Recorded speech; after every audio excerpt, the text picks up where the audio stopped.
Mana boleh bersih macam ni? Tak boleh. Kalau boleh saya tumbuk muka. Aku nak jawab. Nak jawab, okey.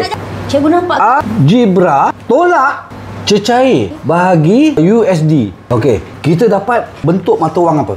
Apakah jawapan dia? Bat, cikgu. Oh, dapat berpandainya.